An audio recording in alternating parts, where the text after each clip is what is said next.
In part 1, we looked at the ridiculous amounts of fuel supposedly being pumped into these aircraft, and the possibility that the technology being used is way beyond the level they are telling us. To those who obviously misunderstood part 1, I need to clarify.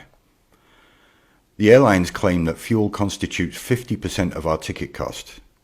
I'm not saying that fuel is not being used. What I'm saying is that it's a fraction of what we're being charged for and a minor part of flight technology. Come on guys, don't hang around. We alone are responsible for 90% of the thrust. As stated in part 1, we have the engine manufacturers themselves saying that 90% of the thrust comes from the compressed bypass air and not from the combustion chamber. That's not me saying that. It's the people who design and make these jet engines. So it must be true, right? Yes and no. Let's get into it. To make sense of all this, we have to embrace the idea of the ether. The ether was a totally accepted element in the past. Before Einstein and his wife concocted the widely acclaimed relativity theories, everyone, including all of the scientists, knew the existence of the ether. In one fell swoop, Einstein got rid of the ether and everybody else followed suit. The age-old technologies used in the design of these aircraft and engines also utilize the properties of the ether. That's the bit they're not telling us. To do so would fly in the face of contemporary scientific thinking, and they would be forced to recognize the existence of this hugely important element. I said at the end of part 1 that I would be mentioning our little friends the bumblebees. Well, to do that, I first have to bring you up to speed with Victor and Victor. If you visit Victor Schauberger's Ripley's Believe It or Not page, you will find it sadly lacking in important information. This man was a master at decoding the secrets of nature, a prolific writer and far ahead of his time, yet the mainstream scientists chose to ignore his work and label him a nutcase. Just this fact should throw up a plethora of red flags with people. This man dedicated his whole life to the study of nature, and he came up with some truly fascinating stuff. Levitation, propulsion through the ether, and implosion technology, to name just a few. Let's start with implosion technology to show you that he wasn't just making this stuff up. As you will see in this clip, the gas that she's holding would normally be enough to blow a gaping great hole in her hand, but it doesn't. That's because it implodes rather than explodes. The force goes inwards rather than outwards. Implosion technology. In 3, 2, 1. Okay? You could judge by the loudness of the implosion that there was a great deal of energy created. Enough to seriously injure her, but apart from being slightly shaken up, she seems fine. Victor's main body of work was with water, but he postulated and demonstrated that this technology works just as well in other mediums, one of them being air, or the ether. Air is our medium, water is for the fish, but the two are intrinsically locked together because both mediums behave the same way when coerced. I highly recommend watching the links for Victor's work in the show notes. These patterns and properties are used throughout nature, in the environment, in trees and shrubs, in flowers, and in animals. Basically, the whole of nature conforms to these rules, and Victor figured it out. As I showed earlier, Victor confirms that using the vortex idea on an aircraft, it will literally suck its way through the ether rather than thrusting against the air molecules. Schauberger's central approach here was the principle of matter transformation. The elements of the air, particulate matter and gases are converted in this repulsator. One part escapes through the ring rotator, and the radiation energy, Schauberger talks about synthesis electricity, is emitted through the central axis. The repulsion creates a biological vacuum along the axis in front of it, into which the aeroplane is sucked.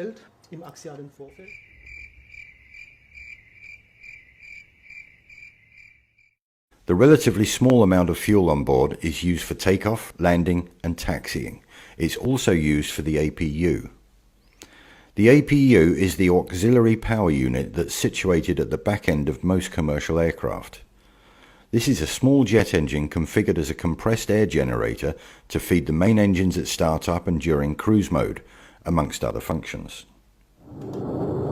I must just add something that I didn't address in part 1. Military aircraft like fighter jets use a lot more fuel than commercial aircraft.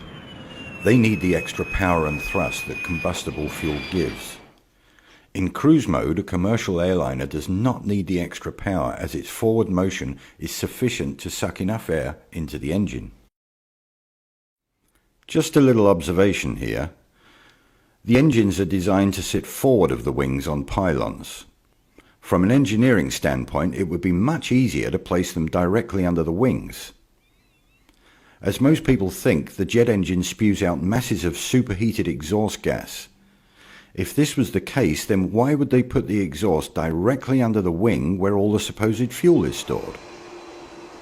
Next time you look at an aircraft, try and find the scorch marks under the wings from all of the super hot gases. You won't find any. The small amount of hot gas being ejected from the combustion chamber is surrounded by cooler, compressed air. Don't you think that these people should be in hospital with nasty burns from the super hot gases?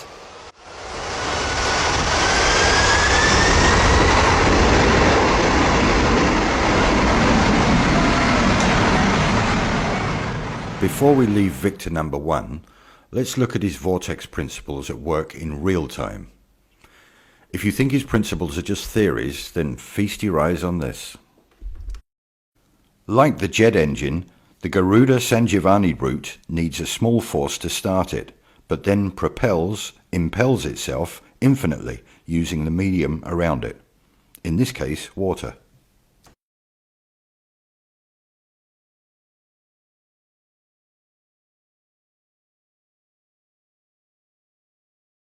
Despite the downward force of this water, the route impels itself even vertically, just as the jet engine does through the medium of ether. There is much more to talk about with Victor Schauberger's vortex principles and how the aircraft manufacturers utilize the natural forces of nature to assist flight, but I don't want this video to be too long. Again, check out Victor's work for yourselves and you'll see the connections. Time for Victor number 2. Viktor Grebennikov is lesser known than Schauberger, but his research and experimentation is just as extensive and important. It also derives its reasoning from nature. It's a man named Grebennikov from Russia. Grebennikov was kind of a non-conventional scientist. He was an entomologist, did a lot of work with bugs, entomology. And his favorite thing was to go out into the steppes of Russia and into the various outer hinterlands and camp out in the summers and study his favorite subject. This might look like a radio-controlled bee, but it's actually a bee with a little radar transponder on it, which means that we can track this bee as it flies around the field. And these little guys can carry 90% of their body weight in pollen, so it won't affect the way it flies. First of all, the bees are flying much faster than predicted, an incredible 30 miles an hour, even when fully laden. The next surprise is where the bees go. They almost always overfly potentially decent food. And once they've found their patch, they then repeatedly shuttle to and from it. And this is the really clever bit. In spite of 30-mile-an-hour crosswinds, whether out or back, they all fly in dead straight lines. A bumblebee can't fly aerodynamically. Yeah, and he's right. And I said, well, what did bumblebees do? And they said, well, they levitate. And I said, well, how's that? And he says, come on, I'll show you. And he showed me, he wrote a book, incidentally. I don't know if it's still in print. It's in the Library of Congress. The book is called Tomorrow's Energy Need Not Be Fuel. And in that book, he gave reference to what I'm talking about, that that of levitation, that the bumblebee, when he starts to beat his wings, when he starts to flap his wings, There's a little cavity, a hollow cavity next to the larynx inside his system that's hollow.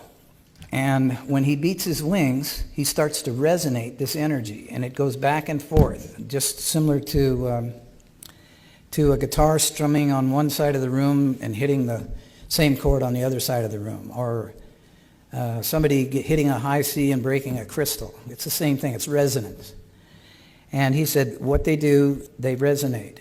And when they resonate, they eventually reach the resonance of the field around them.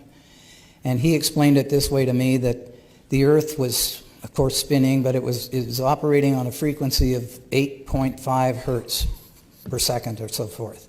And he says once this bumblebee hits that resonant frequency of its surroundings, it becomes a free agent. It creates a magnetic bubble around itself, and it can go anywhere it wants. And I said, well, that's not in any of the science books. He said, I know. You probably never see it there either, but that's what happens. They'll discover it someday and bring it out, but it's just we have a conventional way of doing things, and then we have a natural way of doing things, and they're totally different. They're diametrically opposed. The important point here is the bees. As you've heard, the bumblebee shouldn't really be able to fly. Those wings are way too small to lift that chubby little body off the ground. In fact, it's a bit of a conundrum also for the mainstream scientists. They can travel in perfectly straight lines for long distances without any deviation, even during a howling crosswind. Because of the resonant frequencies produced by the vibration of their wings, they create a bubble in the ether, protecting them from any outside interference. So levitation by sound waves is a real-world effect. You want more proof?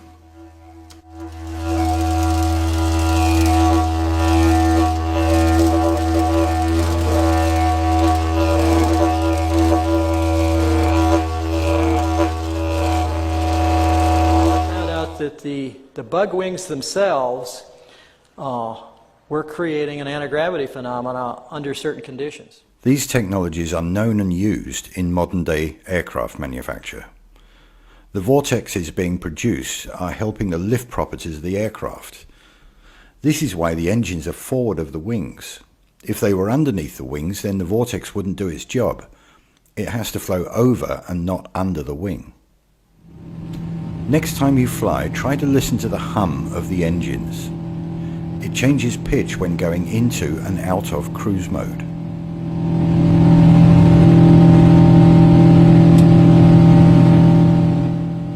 Just pure speculation here, but there are large cavities in the wings, which are tested with compressed air and not liquids, by the way, and the engines produce a distinct hum, just like the bees do.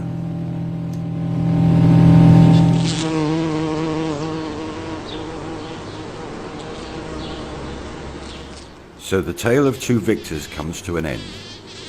I highly recommend watching all the video links in the description box, as you will gain a much better understanding of the natural forces at work here.